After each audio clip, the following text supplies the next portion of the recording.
जी, हदीस नंबर है 720। उम्मुल मोमिनीन आयशा सिद्दीक़ा रज़ियल्लाहु अन्हा फरमाती हैं, नबी पाक सल्लल्लाहु अलैहि वसल्लम ने फरमाया, जब औरत अपने घर के खाने में से सदका दे, बशर्त ये कि उसकी नीयत घर बिगाड़ने की ना हो, तो उस औरत को सदका देने का सवाब मिलेगा। शोहर को कमाई का, खजांची को भी इसी कदर सवाब मिलेगा, और इनमें से किसी एक का सवाब भी कम नहीं होगा। यानी सदका एक है, सवाब तीनों को, और वो भी एक जैसा। जी, ये अल्लाह ताला के यहाँ फजीलत है सदका देने की। यानी इससे ये भी कहा जाता है, हाँ, घर बिगाड़ने की मतलब ये है कि घर में जो खाना पका है उसमें से नीयत ये नहीं हो कि घर में लड़ाई पड़े कि सालन कम हो गया, रोटी कम हो गई, इस बात पे, बल्कि नीयत भलाई की है और घर में भी खाना काफ़ी है, किफ़ायत कर जाएगा, उसमें से आप दे सकते हैं। और फिर औरत को भी, जिसने दिया उसको भी पूरा सवाब मिलेगा, जिसने कमाया उसको भी, और जो दे के आया उसको भी। खजांची यानी फ़र्ज़ किया दरवाजे पे कोई सायल आया है सवाल करने, तो आपके वालिद कमाते हैं और आपकी वालदा हुक्म देती हैं उसमें से कुछ पैसे निकाल के, ये लो साहिल को दे आओ। आप देने जाते हैं दरवाजे पे, तो आपके वालिद को भी पूरा सवाब मिलेगा, वालिदा को भी और आपको, और किसी के सवाब में कोई कमी नहीं होगी। ये है सदके का अजर और फजीलत। और ये भी हमें पता चला कि नेकी की तलकीन करने पे जितने लोग नेकी करें, हदीस पाक का दूसरे का मफहूम है कि उन सब का अजर भी उसे मिलता है जिसने तलकीन की। इसलिए नेकी और खैर और भलाई की तरफ खुद भी बढ़ने वाले बने और दूसरों को भी तरगीब दिलाते रहें। किसी एक शख्स ने भी अमल किया, उस सब का अजर भी आपको मिल रहा होगा। हदीस नंबर है 721। हकीम बिन हिज़ाम रज़ियल्लाहु अन्हु फरमाते हैं, नबी पाक सल्लल्लाहु अलैहि वसल्लम से रवायत करते हैं, आपने फरमाया, ऊपर वाला हाथ नीचे वाले हाथ से बेहतर है, और सदके की इब्तदा उस शख्स से करो जो तुम्हारे अहलो याल में से हो, यानी करीबी रिश्तेदारों में से। और उम्दा सदका वो है जो जायद माल से दिया जाए, और जो शख्स सवाल करने से बचेगा अल्लाह भी उसे सवाल करने से बचाएगा। जो शख्स बेनियाज बेपरवाह रहेगा तो अल्लाह भी उसे बेपरवाह कर देगा। इस हदीस पाक में कुछ असूल बताए गए। सबसे पहला तो ये कि ऊपर वाला हाथ नीचे वाले हाथ से बेहतर है, यानी देने वाला हाथ मांगने वाले से बेहतर है। मांगने की हौसला शिकनी की गई है और देने की हौसला अफजाई की गई है। तो इसलिए अल्लाह का शुक्र अदा किया करें। अगर आपके पास कोई साइल आ जाता है, पहले भी हम पढ़ चुके कि एक वक्त आएगा कोई साइल नहीं मिलेगा, कोई ज़रूरतमंद नहीं मिलेगा। सोना भी सदका देना चाहोगे तो कोई कबूल करने वाला नहीं होगा, माल की इतनी फरावानी हो जाएगी। तो अगर कोई साइल आ गया आपके दरवाजे पे, शुक्र अदा करें, अल्लाह ने नेकी का मौका दिया है।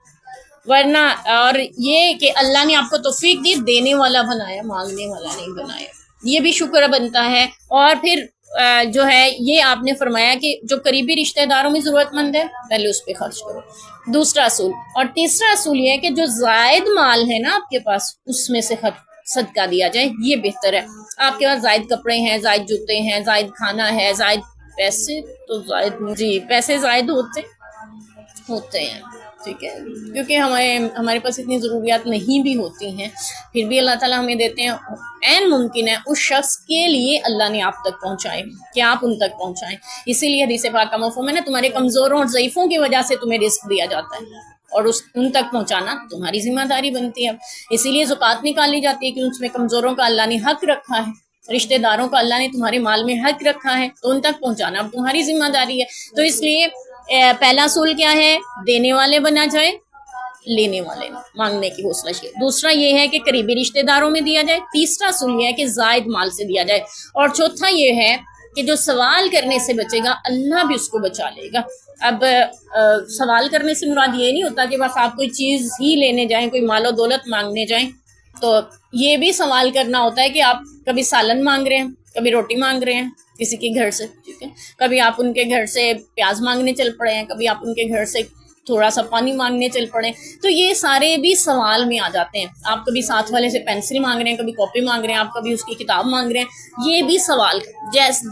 जितना आप सवाल का दरवाज़ा खोलते हैं उतना ही मांगने वाले बनते चले जाते हैं, और जितना आप सवाल से बचते हैं ना, अल्लाह भी आपको उतना बचा लेते हैं। सहाबा इकराम के बारे में आता है कि वो फिर इसके बाद इस कदर सवाल से बचते थे कि अगर सवारी पे जा रहे हैं ना, उनकी छड़ी सवारी को हाँकने वाली अगर गिर जाती थी तो किसी से नहीं कहते थे मुझे पकड़ा दो, खुद नीचे उतरते थे, खुद पकड़ते थे। तो अपना हर काम खुद करते थे सवाल से बचने के लिए। तो जो बचना चाहता है अल्लाह उसको बचा भी लेते हैं, लेकिन जो इसमें पड़ जाता है तो फिर अल्लाह को भी उसकी परवाह नहीं रह जाती। और जो गनी रहना चाहता है अल्लाह भी उसको गिना अता कर देता है। आप सल्लल्लाहु अलैहि वसल्लम की एक और हदीस का मफहूम है, वो ये कि असल गिना तो दिल का गनी होना है, हदीस का मफहूम है। यानी ये नहीं आपके पास बहुत ज्यादा पैसा है तो आप मालदार हैं, गनी मालदार को कहते हैं। पैसे वाले मालदार नहीं होते, दिल वाले मालदार होते हैं। जिनका दिल बड़ा होता है मालदार वो होते हैं। कुछ लोगों के पास पैसा बहुत होता है, दिल बहुत छोटा होता है, तो उनको गनी नहीं कहते। कुछ के पास पैसा ज्यादा नहीं होता लेकिन दिल बहुत बड़ा होता है। असली गनी वही है जिसका दिल बड़ा है। तो यहाँ पे हमें एक असूल ये मिला कि ऊपर वाला हाथ नीचे वाले से बेहतर। दूसरा, अपने अहलो याल में से रिश्तेदारों पे खर्च करें। जब भी आपने कुछ खर्च करना है, आप देख लें अपने अकरबा में से कोई ऐसा है जो फीस नहीं दे सकता, अपने स्कूल की यूनिफॉर्म नहीं ले सकता, किताबों की ज़रूरत है, कोई भी ऐसा हो सकता है, आप उसकी ज़रूरियात करीबी रिश्तेदारों में से पहले पूरी करें, आपके पास जो अल्लाह ने जायद माल दिया हुआ है। और तीसरा असूल है कि जायद माल में से आप खर्च करें। आपको लग रहा है मेरे पास ये चीज़ें जायद पड़ी हुई हैं, और नियत कर लें मैंने इनको देना है, जैसे कोई साइल या ज़रूरतमंद नजर आए आप उस तक पहुँचा दें।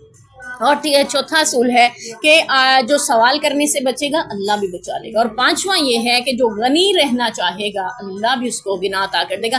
गनी रहा कैसे जा सकता है? जितना अल्लाह ने दिया उसमें से कनात करना सीख लें कि उसी में गुजारा करना है जितना अल्लाह ताला ने दिया है। कनात पसंदी ये आप में आ जाती है तो आप दिल के गनी हो जाते हैं। लेकिन अगर हिर्स तमाम माल की बढ़ जाए तो फिर इंसान में लालच पैदा होने लगता है, हलाल हराम की तमीज़ तक भूल जाता है।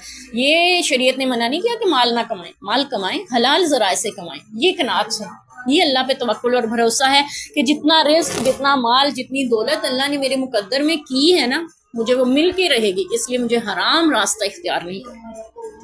हराम से इंसान मालदार बहुत जल्दी हो जाता है, ये नहीं है कि नहीं होता हराम कमाने से, लेकिन उसका अंजाम बहुत भयानक होता है दुनिया में भी और आखिरत में भी। हलाल जो है वो आपको बतदरीज आपके किरदार की भी साथ साथ तरबियत करता है, ये आपको साथ साथ और बहुत कुछ दे रहा होता है। माशरे में आपकी इज्जत बढ़ा रहा होता है, माशरे में अल्लाह की नज़र में, आपके अपने ज़मीर की नज़र में आपको मोतबर करता चला जाता है। और फिर हलाल कमाते हुए उस मुकाम तक अल्लाह आपको पहुँचा देते हैं, लेकिन आपको कोई पशेमानी या दुख नहीं होता और ना ही उस पर कभी कोई जवाल का अंदेशा होता है इंशाअल्लाह। और दुनिया में भी फ़ायदा होता है और आखिरत में भी। और इसकी जो बरकत हैं वो आप खुद महसूस कर सकते हैं। सबसे बड़ी बरकत यह है कि अल्लाह उसकी नस्लों को संवार देता है जो हलाल का लुक़मा कमाते हैं, और अल्लाह उसकी नस्लों को बिगाड़ देते हैं जो हराम खिलाते हैं। अल्लाह ताला हमें हलाल खिलाने वाला, हलाल कमाने वाला बनाए। और इन सारे असूलों को जो हमने यहाँ पे 5 पढ़े हैं मद्देनज़र रखते हुए अपनी ज़िंदगी बसर करने के तौफीक दे। ये खर्च से मुतल्लिक हैं और हमें ये याद होने चाहिए, इनको लिख भी लें और हमेशा इन पे अमल की कोशिश भी करें।